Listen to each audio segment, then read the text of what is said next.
Okay, so oftentimes when our patients are euthanized, we make paw prints to send home with them. Well, send home with their owners. It's important to remember that this is one of the last experiences a lot of pet owners are going to have when they're leaving our hospital, and we want to make sure that it's a positive experience and that we leave them with a good, lasting impression. So we want to make sure that a paw print is neat, clean, and represents what they feel their experience with their pet was, something that is pleasant. So it's important to remember that with specialty patients, we're going to ask them if they want a paw print. And with emergency patients, since we oftentimes don't have a long-standing relationship with them, if they ask us if we make paw prints, we're of course going to make one for them, but we're not volunteering that information all the time. That sounds terrible. So oftentimes patients don't feel good, so a lot of times we will do them post-mortem after we euthanize them, after they've passed, and that way we're not putting any undue stress on a patient that's already sick. Sometimes, however, owners like us to make them in the room with the pet, and we can do this as long as it's not distressful to the pet or upsetting to the owners, but oftentimes it's just easy to make them after the fact. When you go to make your paw print, it's very important to follow the directions that are in the package. Okay, so they're here to help us do things the right way, so we're going to make sure that we follow those. There are a couple of tips though that I'm going to give you that aren't on those instructions, so you want to make sure that you at least try out the tips. If you find something better, feel free to share it with everyone. First tip is going to be to save this little piece of plastic right here. So you want to tear it from the edges and tear your paw print open like this. The next thing is going to be, this has come out through an extruder and been sliced, so it's full of little air pockets. I don't know if it's showing here, but anytime you manipulate the clay, it's going to have those little air pockets burst and everything. If you did not actually mold this into a ball and push all the air out of it, what's going to happen is when they bake their paw print at home, preferably, what's going to happen is those air pockets are going to expand and it's going to cause holes in the clay and it's going to cause things to burst. So you're just going to make this into a general ball. It doesn't have to be perfect, it just has to be respectable. And you're going to place it on your plastic. Okay. The next thing you're going to do is you're going to lay this piece of plastic that you torn over the clay. And then we have these snazzy little alcohol canisters. And what you can do is take a bit of alcohol and squeeze on top of the plastic. And you're going to use that to reduce the traction as you're sliding this, and this is going to help you flatten out a ball of clay.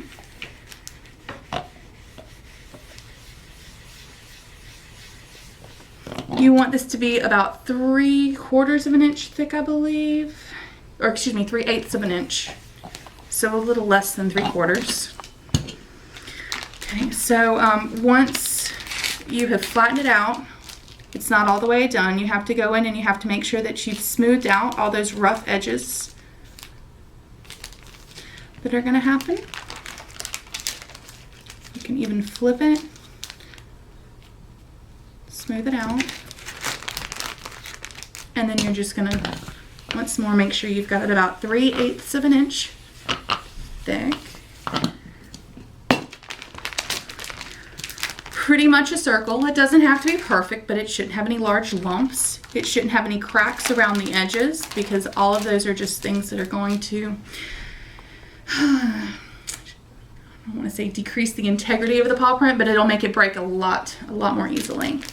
So sometimes you'll find that one side of it is a little bit thicker than the other, and that's okay, because what's going to happen is when you take your paw print, if you press the paw into the side that's just a little bit thicker, it's going to even the paw print out.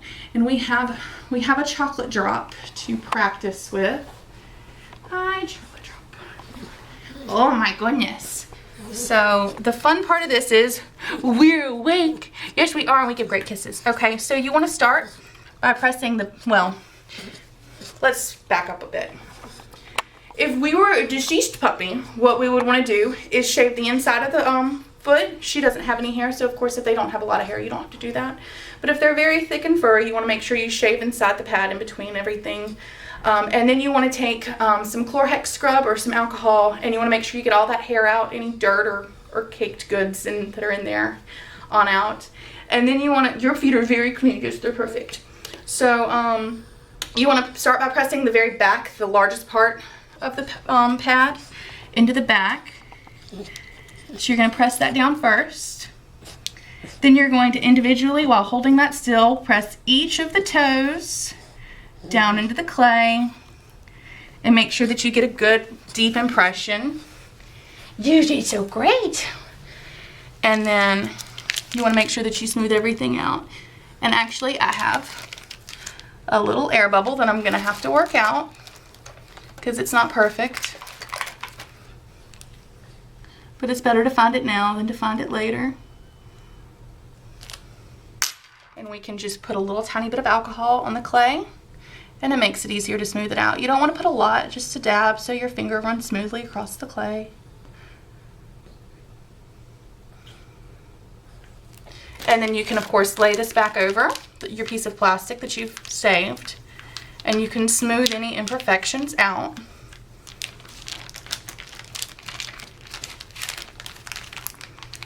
And then we have some lovely little charms and some letters so we can add our name in. And let's see. It is very important to make sure you spell their name correctly. And I say this because it's happened, so make sure you're spelling the name correctly. Is that it? Okay. So now I find it easiest to lay them gently onto the clay in the order that you think it's going to fit. You want to, account for spacing, make sure everything fits. And once you lay it down, we also have these awesome little clay charms. We've got hearts and stars and bones and fish. So once you make sure you like the spacing, you're going to just gently press down so that all the letters go into the clay, and you just lift straight up and they pop right back off. And then I like to smooth it out one last time and make sure there aren't any little crevices. Okay. So once you're to this point, it is really important that you go ahead and send it home with the owners. Okay, one of our biggest problems with clay paws is the fact that owners don't seem to be picking them up. So we don't want to make them have to come back up here. They've already had an upsetting experience, to say the least, so we want to make sure that we make this as easy as possible. Oftentimes I tell them, we're going to get everything ready. Where are you parked? I'll bring it out to your car. Sometimes if we're not busy, people prefer to wait in the room. But the main thing is to get it packed back up, which you can do really easily by just taking the information that it comes with. They're actually two separate sheets. So I like to split those apart. I take the clay paw. Okay, so we have taken our paw print off of the plastic and placed it on the tan cardboard type piece of paper. So we've got those two there. We want to make sure that we fill in our initials or our name, whatever you prefer, as to who made the paw print, the date, the pet's name, and the owner's name, and then you're going to select the box this paw print has not been baked. So you are going to then use the actual piece of paper to support the paw print so that it's not warped or distorted as you're putting it into the piece of plastic. And you're just going to hold up the piece of plastic and guide it in so it doesn't get scratched. Oh, and actually, if you do it this way, the owners can see the paw print and then they can flip it over to the back and see the name. I like to make sure that I tell the owners that they have their information here on this sheet as to what to do. It's very important to remember to preheat the oven prior to putting the paw print in. You want to cook it, bake it at 275 degrees for 18 to 20 minutes. The paw print will still seem soft after 18 to 20 minutes, but once you take the paw print out of the oven and allow it to cool, it is going to firm up and be good to go for however long they want to keep it. Hope that covered everything. Make pretty paw prints for people, please.